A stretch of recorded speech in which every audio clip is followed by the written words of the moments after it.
السلام علیکم ورحمۃ اللہ وبرکاتہ۔ بسم اللہ الرحمن الرحیم۔ شرح نخبۃ الفکر کے دروس کا ہمارا یہ سلسلہ چل رہا ہے۔ آج کا جو سبق ہے وہ خبر محتف بالقرائن کے سلسلے میں ہے۔ پچھلے درس میں یہ بتایا گیا تھا کہ خبر احاد جو ہوتی ہے ان میں کچھ احادیث وہ ہوتی ہے جو محتف بالقرائن ہوتی ہیں، یعنی ان میں کچھ قرائن لگے ہوئے ہوتے ہیں جن کی وجہ سے ان کا درجہ کچھ بلند ہو جاتا ہے، اونچا ہو جاتا ہے۔ اور پھر تین قسمیں بیان کی تھیں۔ ان میں پہلی قسم وہ ہے جو متفق علیہ ہو، یعنی وہ حدیث جو بخاری اور مسلم دونوں میں آئی ہو۔ اور پھر یہ بھی کہا تھا کہ بخاری اور مسلم کی وہ روایات محتف بالقرائن مانی جاتی ہیں جن پر نہ تو کسی نے تنقید کی ہو اور نہ ان میں کوئی تعارض ہو۔ اور آخری جملہ یہ فرمایا تھا کہ وما عدا ذلک فالاجماع حاصل علی تسلیم صحتہ، کہ ان دو قسموں کے علاوہ جو بھی روایت ہے بخاری اور مسلم کی، یعنی نہ ان پر تنقید کی گئی ہے اور نہ ان میں کوئی تعارض ہے، تو ایسی تمام روایات کی صحت کے قطعی ہونے پر علماء کا، محدثین کا اجماع ہے۔ فالاجماع حاصل علی تسلیم صحتہ، تو پھر اجماع ہے اس بات پر علی تسلیم صحتہ کہ بخاری اور مسلم کی جو روایات ہیں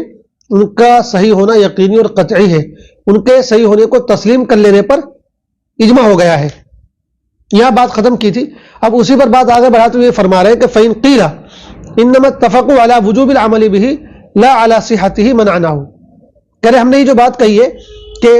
بخاری اور مسلم کی جملہ روایات کے صحیح ہونے کے یقینی ہونے پر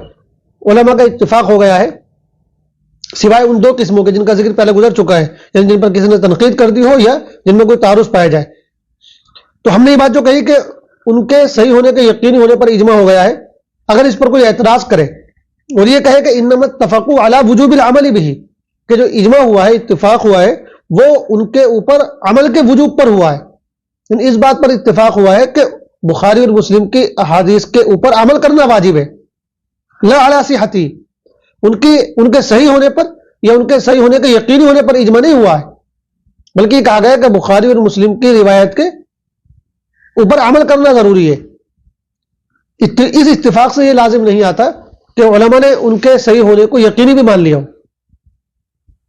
غالب گمان ہے، ظن غالب ہے، ظن غالب کی بنیاد پر ہم ان کی صحت کو مانتے ہیں۔ تو کہہ رہے کہ اگر کوئی اعتراض کرے تو منعناہ، ہم اس اعتراض کو رد کر دیں گے، تسلیم نہیں کریں گے۔ تسلیم نہ کرنے کی وجہ اور دلیل یہ ہے کہ علماء کا اتفاق تو ہر صحیح حدیث کے اوپر عمل کرنے کے وجوب پر ہوا ہے، یعنی علماء کا اتفاق تو اس بات پر ہوا ہے کہ ہر حدیث پر جو بھی صحیح ہو عمل کرنا واجب ہے، چاہے وہ بخاری اور مسلم میں آئی ہو، چاہے کہیں اور آئی ہو، وَلَوْ لَمْ يُخَرِّجُ الشَّيْخَانِ، چاہے شیخین نے اس کو نقل نہ کیا ہو، ہر صحیح حدیث کے اوپر عمل کرنا واجب ہے۔ تو جب یہ بات اگر کہی جائے گی تو فَلَمْ يَبْقَ لِلصَّحِيحَيْنِ فِي هَذَا مَزِيَّةٌ، پھر صحیحین کا کوئی امتیاز باقی نہیں رہے گا۔ کیا مطلب نکلا؟ مطلب یہ نکلا، صاحب اقدام فرماتے ہیں یہ بات تو بالکل متفق علیہ ہے کہ بخاری اور مسلم کو دیگر کتب حدیث پر امتیاز حاصل ہے۔ اب یہ امتیاز کس اعتبار سے حاصل ہے؟ تو مصنف کی رائے یہ ہے کہ امتیاز اس اعتبار سے حاصل ہے کہ یہ مانا جائے کہ صحیحین کی جو حدیثیں ہیں ان کی صحت یقینی ہوتی ہے اور بقیہ جو کتابیں ہیں ان کی صحت یقینی نہیں ہوتی ہے، یہ امتیاز ہے۔ لیکن اگر ہم یہ بات نہ کہیں اور یہ بات کہیں کہ امتیاز صرف اس وجہ سے ہے کہ بخاری اور مسلم کی حدیثوں کے اوپر عمل کرنا واجب ہے، تو اس سے امتیاز باقی نہیں ہو پا رہا ہے، اس لیے کہ عمل کرنا تو ساری صحیح حدیثوں پر واجب ہے، چاہے بخاری مسلم کی ہو چاہے کہیں اور کی ہو۔ تو پھر تو اس اعتبار سے تمام کتب حدیث اور صحیحین برابر ہو جاتی ہیں۔ حالانکہ امت کا اس بات پر اتفاق ہے کہ والاجماع حاصل علی ان لہما مزیۃ فیما یرجع الی نفس الصحہ، حالانکہ علماء کا اس بات پر اتفاق ہے کہ صحیحین کو دیگر کتب حدیث پر نفس صحت کے اعتبار سے امتیاز حاصل ہے، صحت کے اعتبار سے امتیاز حاصل ہے۔ تو جب یہ بات ہے کہ امت اس بات کو تسلیم کر رہی ہے کہ بخاری اور مسلم کو صحت کے اعتبار سے دیگر کتب حدیث پر امتیاز حاصل ہے، تو پھر ہمیں ان کی صحت کے بارے میں کوئی ایسی بات کہنی پڑے گی جو ان کے امتیاز کو واضح طور پر بیان کرنے والی ہو۔ چنانچہ ہم یہ کہتے ہیں کہ ان کی صحت یقینی ہے اور دیگر کتب حدیث کی صحت جو ہے وہ ظنی ہے، یہ امتیاز ہے۔ لیکن یہ مصنف کی اپنی رائے ہے، جمہور کی رائے یہ ہے کہ امتیاز اس وقت بھی یہ باقی رہے گا جب ہم صحیح کی حدیثوں کو یقینی اور قطعی نہ مانیں، تب بھی امتیاز باقی رہے گا، اور وہ امتیاز اس طرح باقی رہے گا کہ ہم یہ کہیں گے کہ دیگر کتب حدیث کی جو حدیثیں ہیں وہ صحیح ہیں، اور صحیحین کی جو حدیث ہے وہ اصح الصحیح ہے، وہ صحیح کے اندر بھی بہت اعلیٰ درجے کی صحیح ہے، لہٰذا امتیاز تو ہوگا۔ تو جمہور یہی بات کہتے ہیں کہ اگر ہم بخاری اور مسلم کی صحت کو یقینی نہ مانیں تو اس کے باوجود بھی امتیاز باقی رہتا ہے، اور وہ اس طرح رہتا ہے جیسا کہ ہم نے ذکر کیا، دیگر کتب حدیث کی حدیثیں ہم صحیح مانتے ہیں اور صحیحین کی حدیثیں ہم اصح و صحیح مانتے ہیں۔ تو یہ وجہ امتیاز ہے، اس کو ابن حجر رحمۃ اللہ علیہ نے بھی ذکر کیا ہے ابھی اسی جگہ پر، لیکن اس کو انہوں نے جو ہے بہت کمزور پیرائے میں بیان کیا ہے، حالانکہ جمہور اسی بات کو کہتے ہیں۔ تو مصنف فرماتے ہیں کہ بھئی اگر کوئی یہ کہے کہ علماء اور محدثین کا اتفاق تو اس بات پر ہوا ہے کہ صحیحین کی حدیثوں پر عمل کرنا واجب ہے، ان کی صحت کے یقینی ہونے پر اتفاق نہیں ہوا ہے، تو ہم اس بات کو تسلیم نہیں کریں گے، اس لیے کہ ہماری دلیل یہ ہے کہ بھئی اتفاق تو ہر صحیح حدیث کے اوپر عمل کرنے پر ہے، چاہے شیخین نے اس کو روایت نہ کیا ہو۔ اگر یہ بات کہی جائے تو پھر فلم یبقى للصحیحین فی ھذا مزیہ، تو اس میں پھر صحیحین کا کوئی امتیاز باقی نہیں رہے گا۔ حالانکہ والاجماع حاصل علی ان لهما مزیۃ فیما یرجع الی نفس السیاح، حالانکہ اس بات پر اتفاق ہے کہ صحیحین کو محض صحت کے اندر، نفس صحت کے اندر امتیاز حاصل ہے، اس بات پر اتفاق ہے امت کا۔ اور پھر آگے اپنی بات کی تائید کرنے کے لیے دو تین حوالے بھی پیش کر رہے ہیں، دو تین لوگوں کی گواہیاں پیش کر رہے ہیں۔ فرماتے ہیں کہ وممن صرح بافادۃ ما خرجہ الشیخان العلم النظری، کہ جن لوگوں نے اس بات کی صراحت کی ہے کہ شیخین کی روایت کردہ احادیث علم نظری کا فائدہ دیتی ہیں، ان میں الاستاذ ابو اسحاق الاسفرائینی ومن ائمۃ الحدیث ابو عبداللہ الحمیدی، ان میں دو لوگوں کا انہوں نے نام پیش کیا ہے، ایک ابو اسحاق اسفرائینی ہے، یہ ائمہ متکلمین میں سے ہیں، اور دوسرے ہیں ابو عبداللہ حمیدی، یہ محدثین میں سے ہیں۔ تو کہا کہ ایک ہم نے علم کلام کے بڑے عالم کا نام پیش کر دیا اور ایک محدثین میں سے بڑے محدث کا نام پیش کر دیا، ان دونوں لوگوں نے اس بات کی صراحت کی ہے کہ صحیحین کی حدیثوں سے علم نظری حاصل ہوتا ہے، یعنی صحیحین کی حدیثیں گویا کہ علم یقینی کا فائدہ دیتی ہیں، ان کی صحت یقینی ہے، اس بات کی انہوں نے صراحت کی ہے۔ اور ابو الفضل بن طاہر، تیسرا نام اور بھی ہے کہ ابو الفضل بن طاہر، یہ بھی محدثین میں سے، انہوں نے بھی اس بات کی گواہی دی ہے، وغیرہما، اور ان کے علاوہ اور لوگ بھی ہیں۔ تو اس طرح تین لوگوں کی انہوں نے گواہیاں پیش کر دی ہیں، گویا کہ ابن حجر یہ کہنے چاہ رہے ہیں کہ کئی لوگ ہمارے ہم نوا ہیں اس بارے میں کہ شیخین کی حدیثوں سے علم نظری کا فائدہ حاصل ہوتا ہے، یعنی شیخین کی حدیثیں یقینی اور قطعی طور پر صحیح ہوتی ہیں۔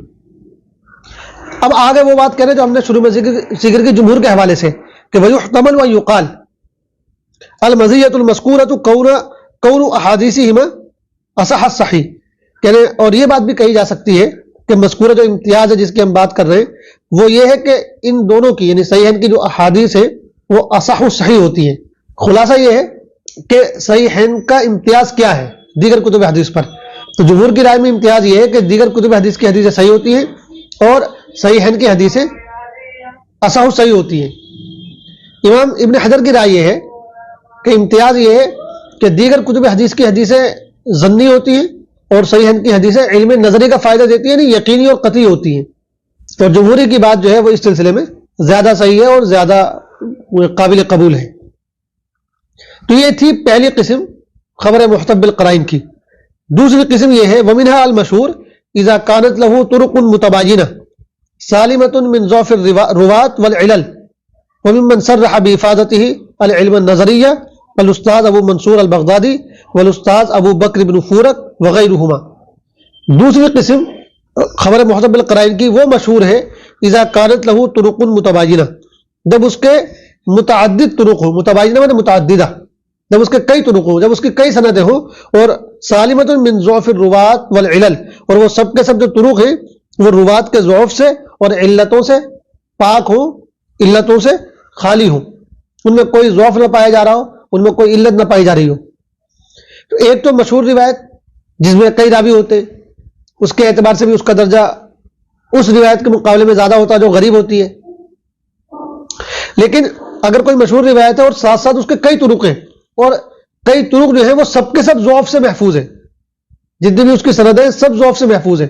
تو اس عام مشہور کے مقابلے میں جس میں ایک آدھ سند میں کہیں ضعف آ جاتا ہے اس کے مقابلے میں یہ والی جو مشہور ہوتی ہے یہ محتمل قرائن میں آ جاتی ہے، یعنی اس میں ایسا قرینہ لگ جاتا ہے کہ جو اس کا درجہ بلند کر دیتا ہے. اور وہ قرینہ یہ لگ جاتا ہے کہ ایک تو اس کی سندیں کئی ہیں، کئی سندوں کا ہونا یہ خود جو ہے اس بات کی علامت ہوتی ہے کہ حدیث جو ہے وہ یعنی معتبر ہے. اور پھر دوسری طرف یہ مشہور بھی ہے، تو کئی سندوں کا ہونے کے بعد مشہور ہو جانا یہ الگ قرینہ ہے، اور اسی کی وجہ سے اس کو جو ہے مختلف بالقرائن میں مانا جاتا ہے. فرماتے ہیں کہ وَمِمَّنْ صَرَّحَ بِإِفَادَتِ الْعِلْمِ النَّظَرِ، جن لوگوں نے اس بات کی صراحت کی ہے کہ مشہور سے علم نظری حاصل ہوتا ہے، ان میں استاد ابو منصور بغدادی ہیں، اور استاد ابو بکر بن فورک ہیں وغیرہما، اور ان کے علاوہ اور بھی لوگ ہیں. تو یہ دو قسمیں ہو گئیں خبر محتمل بالقرائن کی. پہلی وہ جو متفق علیہ ہو، جو شیخین نے روایت کی ہو، اور دوسری قسم وہ مشہور روایت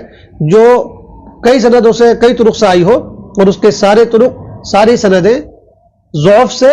اور علتوں سے پاک ہو، محفوظ ہو، تو اس کا درجہ بھی دوسری مشہور روایت کے مقابلے میں زیادہ ہو جاتا ہے. آج یہیں پر اکتفا کرتے ہیں. والسلام علیکم ورحمۃ اللہ وبرکاتہ.